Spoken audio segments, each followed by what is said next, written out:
Pasensya na kayo, ha? Ay, kayo, ready? Ay! Okay. Good evening po. Para po ito sa inyo. Unang-una, gusto namin sabihin sa inyo na inutusan po kami ni Mayor Eric Olivares at ni Congressman Edwin Olivares.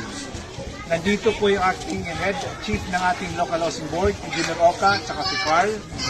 Nandito ang ating kapitan, si Marlon, representing the Philippine family, and Letlet, at si Kagawad, Eddie. Okay, kilala niyo na. Ako muna magsasalita, ha? Ako muna.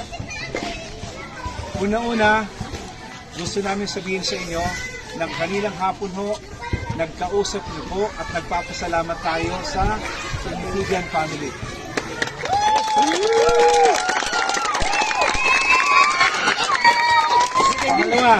Pangalawa ha, sa tulong at pakikisa sa atin ng Philippine family, sasabihin ko po sa inyo, sa ngalan ng City Hall, sa ngalan ni Mayor Eric Olivares at ni Congressman Eric Olivares, tapos na po ang problema ninyo.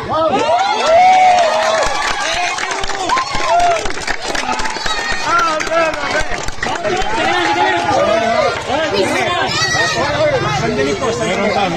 Sandali ha. Ngayon ho, sa presensya po ng ating bagong kapitan,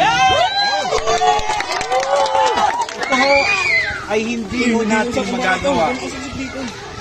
Foremostly, kung hindi ang Pinitigan family. Okay, ngayon. Salamat. Simple lang ho ang hinihingi ng Pinitigan family. Number one ho, una, wag kayong magagalit sa akin. Magrespetuhan lang ho tayo. Kasi ang Pinitigan family, kung nasaan sila ngayon, siguro masasabi ko, wala pa tayo rito, nandyan na sila.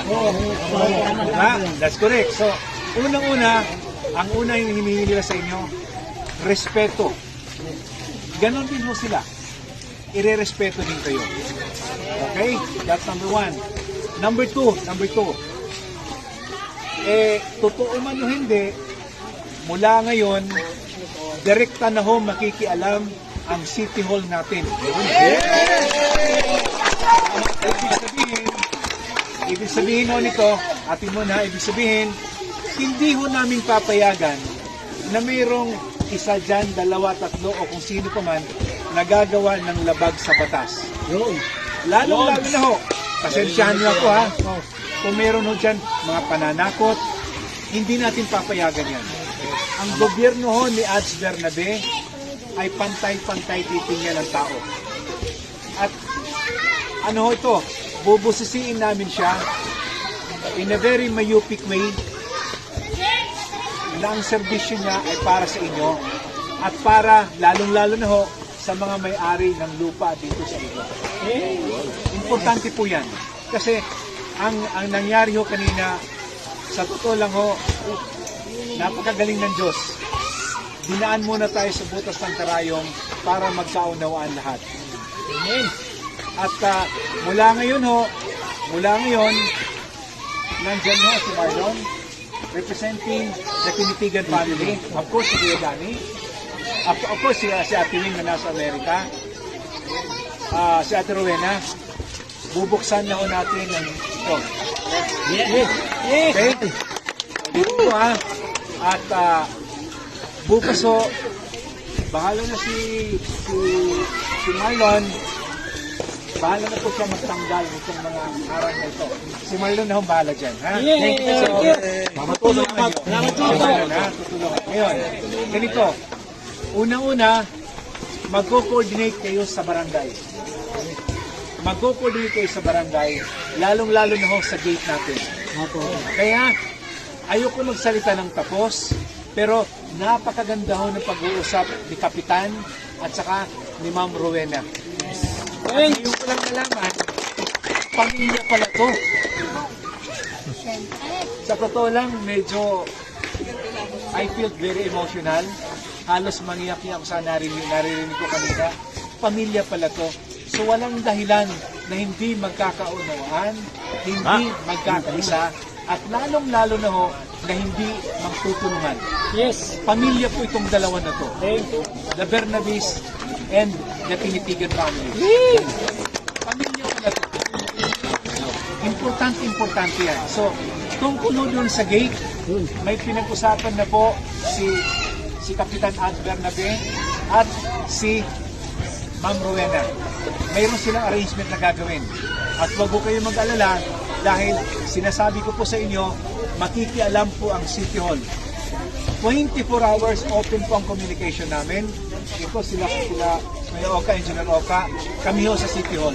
So 24 hours, ready ho kami at available kami 24 hours a day.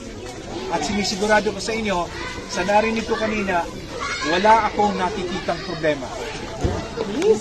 Kung mayroon mong problema, alam nyo, ano yun, dalawa lang.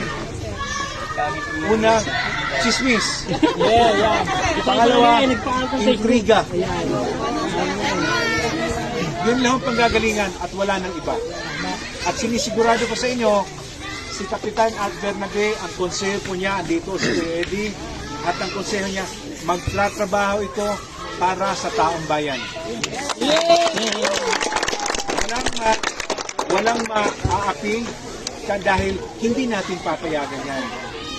So, mula ngayon, ang wish na namin, in the last word on the part of the city, sa ngalan po ni Mayor Eric Olivales at Congressman Edwin Olivares, peace. Peace. Respect. Yes. Respeto. Opo. At number 3, helping hand, magtutulungan. Yes. Ito lang ho. Okay ho? So, alisin na yung mga, kung meron mga pananakot, alisin nyo yan kasi hindi kami papayag na mayroong tatakutin. Gobyerno ho maninindigan. Opo. Yan. Ang Tinitigan family, kapamilya nyo yan, taga rito yan, neighbor nyo yan. Nandito tayo sa property nila. So dapat lang mag-unawaan, respeto, at walang takutan. Hindi uobra yan. Okay ho? So, inuulit ko. Ito po, bahala na si Marlon noon. Okay na si Marlon yan. Gabi lang ngayon eh. Bahala na si Marlon pero i-open na po yan. Yes. Katulad dati. And then, yung gate naman no doon, si Kapitan na ho, may pag-uusap na sila. Okay? I hope you are okay. Baka naman po pwede. Sumigaw na lang ho tayo. Ate Rowena, maraming salamat. Sabay-sabay tayo. Dito, salamat. Ayan na.